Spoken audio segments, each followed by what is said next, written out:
За 2029 он хүртлээр бид нар эдийн засаг бол нэг 5.8-аас 6.3% өснө гэж тооцож байгаа.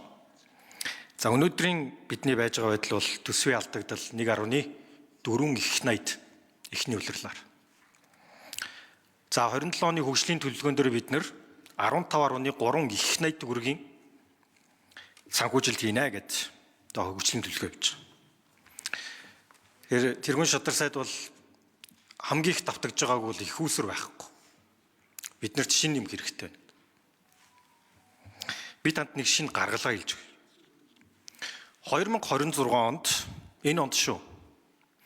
Оюут толгой төсөл дэлхийн одоо хамгийн алдартай Morgan Stanley банкны судалгаагаар энэ онд 5.2 тэрбум долларын ашигтай ажилланаа. Энэ бол 18 их найд төгрөгийн зардлаасаад ашигтай ажилланаа гэдэг ийм тооцоол 3 сарын өмнө гаргасан. Энэ 18 их найд төгрөгийн оюут толгоон 26 онд авах ашигын 34% нь бол 6 их найд төгрөг байхгүй юу? 6 их найд төгрөг шүү. Бидний 27 онд баталж байгаа хөгжлийн төлөвлөгөөний нийт санхүүжилтийн 40%-тай дүүцүүц хэмжээ юм. Тэгэхээр тэргүүн шадар сайд би танаас асуумаар байна. Та бас 4 удаа сонгогдсон туршлагатай олон зүйлийн ард гарч ирсэн улс төрчин. За хувь улс төрчийн хувьд энэ оюут толгоон 34% оногдох 6 их найд төгрөгийг бид нар авах эрхтэй юу? Авах нь зөв гэж бодож байна уу та? Яг таны би хувийн бодлыг сонсомоор байна. Нэгдүгürt та тийм үгүй гэж байгаад яг нэг хариулаад өгч. За хоёрдугаарт хөгжлийн төлөвлөгөө за төсөөллөө бид нар ярьж байгаа энийг одоо эдийн засгийн хөгжлийн яам хийдэг. Тэгэхээр энэ 6 их найд төгрөгөөр яг юу хийж болох вэ? Бид нар 26 ондоо 27 ондоо энэ 6 их найд төгрөгөөр яг юу хийж болох боломж биднэрт байна. Яг маш хоёр ойлгомжтой асуултыг эхлээд танаас асууя. За энэ хоёр тэргүүн шадар сайд хариулъя.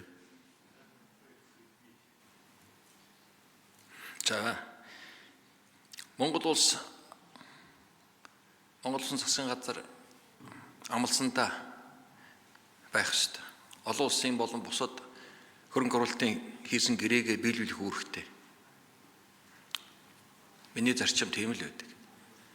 Гэрээгээ сайжруулах асуудал бол дараагийн асуудал. Сайжруулахын тулд засгийн газраас үүрэг даалгавар өгөөд толбогдох сайдууд хилцээрээ хийгээд амжилтанд хүрж байгааг та бүхэн мэдэж байгаа. Тэрнээс гэрээний загаагүй үнийн өсөлтийн орлогыг бид олох ёстой, авах ёстой гэсэн зүйл одоо би та надаас асуугаад байгаа шиг байна.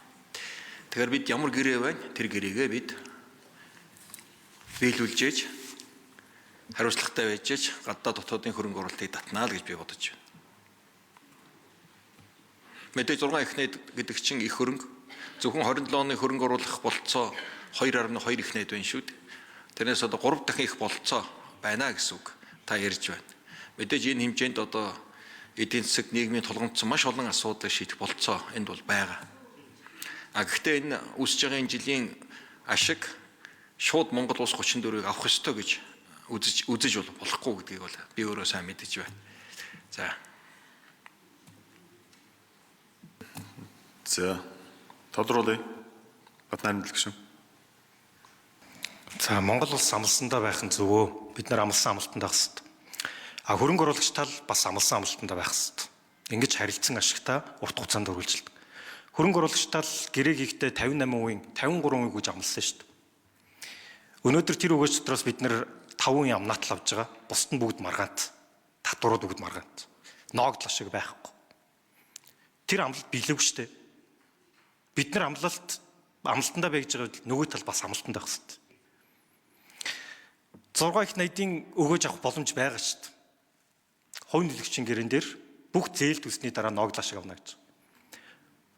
5 сарын өмнө батлагдсан 120 дугаар тогтоол дээр хувь нөлөөгчийн гэрээг харилцан дүгнээд өөрчлөё гэдэг 120 дугаар тогтоолоор чиглэл өгөгдсөн байна. Улсын хурлаас бол ажлаа хийцэн ш. 120 дугаар тогтоолоо та уншаарай. Энэ ногд ашиг аваач. Авахгүй тэгээд эсвэлтгүй ингээ хараад байгаад их юм уу бид нар? За хариулъя. Засгийн газар гэрээ ихтэй улсын хурлын баталсан тогтоол удирдлагын заасын дагуу ажиллаж байгаа. Тэр хүрээнд хэлцээрийн багууд ажиллаж байна, агцтай байна. Сая менежментийн гэрээний төлбөрийг буулгах асуудлыг шийдвэрлсэн. Одоо оюутлогын орд газрыг ашиглахад авсан зээлийн их усүртэй холбоотой хэлцээрүүд явагдаж байна. Энийг бид нар улам сайжруулаад явна. Энэ төлөө л явна. Тэрнээс одоо бол яг ийм үн өссөн ашигтай байна. Одоо мөнгө ав гэдэг асуулт жоохон цохимжгүй. Энэ чи маш хөрөнгө оруулалт, маш олон жилийн хөдөлмөр зарцуулж яж өнөөгөн зэрэгт хүрч байна шүү дээ. Авсан зээлээ төлөх ёстой. Олон улсын банк санхүүгийн байгуулсан гэрээгээ тэд нар бас биелүүлэх ёстой. Энд Монгол улс хөрөнгө оруулагчийн хувьд хяналттай бай, төв зай ажиллуулад ажиллаж байна. Сайжруулах ёстой. Миний яг хувийн байр суурь гэдэг бол би энэ 34% эзэмшсэн шийдвэр бол алдаатай гэж үздэг. Бид зөвхөн роялтайгаа За гүйцэж хариулъя. Ихэр сайд.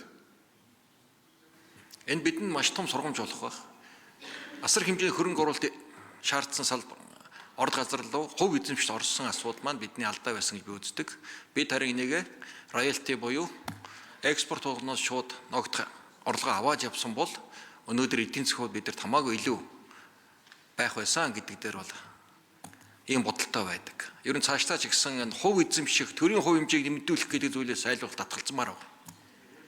Монгол улс татвараа, хураамжаа, шаардлагатаа өснө нэмэгдэх татвар роялтайгаа аваад тэр хувийн хвшлийг хөрөнгө оруулах ажиллах болцоог хангаал явах ёстой.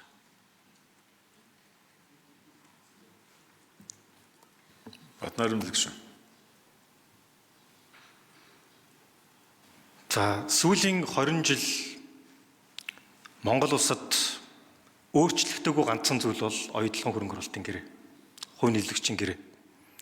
Энэ 20 жилийн туршид бид нар үндсэн хуулиа хэдэн ч удаа өөрчлөлөөд амьдрал баншд өөрчлөгдөнө, сайжирна, нөхцөл байдал өөрчлөгдөнө. Ганцхан өөрчлөгдөөгүй зүйл бол хөрөнгө оруулалтын гэрээ. Нэг хөрөнгө оруулагчдад амлсан амлалт. Хөрөнгө оруулагч гэсэн Монгол улсын ард түмэнд амлсан амлалтаа бас биелүүлэх ёстой юм аа.